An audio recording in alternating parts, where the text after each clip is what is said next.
এই দেশের মালিক হচ্ছে মানুষ এবং তারা যদি বেরিয়ে আসে, তারা যদি তাদের অধিকার প্রয়োগ করে, ভোট সংখ্যা যত বেশি বাড়বে, ভোটারের সংখ্যা যত বেশি বাড়বে, আমরা বিশ্বাস করি যে সকল ধরনের ষড়যন্ত্রকে প্রতিহত করা যাবে। আমরা কনফিডেন্ট, আমরা আশাবাদী জয়ের ব্যাপারে। আমরা অন্তত এতটুকু অবশ্যই আসন প্রত্যাশা করছি যেখানে আমরা খুব সুন্দরভাবে দেশ পরিচালনা করতে সক্ষম হব। আমরা বলেছি যে আমরা যে সকল রাজনৈতিক দলকে একসাথে নিয়ে আমরা আন্দোলন সংগ্রাম করেছি, আমরা চাই আমরা কম বেশি সকলকে নিয়ে একসাথে দেশ পরিচালনা করতে। না, সারা দেশের খবর আমি এখনো পাইনি, আমি মাত্র অফিসে আসলাম। আমি 5 ঘন্টা অতিবাহিত হয়েছে, কিন্তু আমি তো ঘুরছিলাম এতক্ষণ, বিভিন্ন জায়গায় আমি গিয়েছিলাম, কাজে আমি খবর নিতে পারিনি। এরই ভিতরে আমি মোবাইলের মাধ্যমে যে বিভিন্ন আপনারা যারা সংবাদ মাধ্যম আছেন, আপনাদের বিভিন্ন খবরগুলো আমি দেখছিলাম। আপনাদের খবরেই দেখলাম আমি যে বিভিন্ন জায়গায় এখনো কিছু অপ্রত্যাশিত ঘটনা ঘটছে। কোন একটি রাজনৈতিক দল এখনো কিছু অপ্রত্যাশিত ঘটনা তারা বারংবার ঘটিয়ে যাচ্ছে। কাজে আমরা চাই না যে এসব ঘটনা ঘটুক। আমরা মনে করি যে মানুষ যদি বেরিয়ে আসে, সাধারণ মানুষ, এই দেশের মালিক হচ্ছে মানুষ এবং তারা যদি বেরিয়ে আসে, তারা যদি তাদের অধিকার প্রয়োগ করে, ভোট সংখ্যা যত বেশি বাড়বে, ভোটারের সংখ্যা যত বেশি বাড়বে, আমরা বিশ্বাস করি যে সকল ধরনের ষড়যন্ত্রকে প্রতিহত করা যাবে।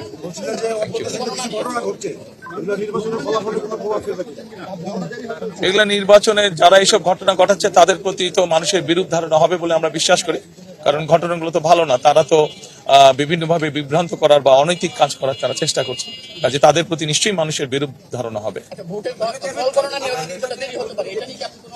ফল গণনা নিয়ে কেন দেরি হবে? দেরি হবার কোনো কারণ নাই। কেন দেরি হবে? আমরা সমগ্র দেশের মানুষ যেখানে একটি দ্রুত তারা যা ভোট দিয়ে এসছে তার ফল তারা দ্রুতই চাইবে। আমরা আশা করব যে নির্বাচন কমিশন চেষ্টা করবে যাতে দেশের মানুষ দ্রুত তার ভোট প্রদানের যে ফল সেটা তার মানুষকে সামনে উপস্থাপন করবে। দেখুন, আমরা 91 সালে দেখেছি নির্বাচন, আমরা 96 সালে দেখেছি, 2001 সালে আমরা নিরপেক্ষ নির্বাচন দেখেছি। স্বাভাবিক একটি তো সাধারণ টাইম ফ্রেম তো আছে। আমরা প্রত্যাশা করব যে সেই টাইম ফ্রেমের মধ্যেই জনগণ রেজাল্ট জানতে পারবে। নির্বাচন যদি সুষ্ঠু, নির্বাচন যদি নিরপেক্ষ হয়, নির্বাচন যদি বিতর্কিতহীন হয়, তাহলে অবশ্যই কেন মেনে নিব না, সব দলই আমরা মেনে নিব। কিন্তু অবশ্যই এখানে একটি শর্ত আছে যে নির্বাচন নিরপেক্ষ হতে হবে, নির্বাচন শান্তিপূর্ণ হতে হবে। আমরা যেসব অনাকাঙ্ক্ষিত ঘটনা দেখছি, যেভাবে মানুষকে বিভ্রান্ত করার চেষ্টা হচ্ছে, সেই এরকম বিষয় তো অবশ্যই মেনে নেওয়া যাবে না, কেউই মেনে নিবে না।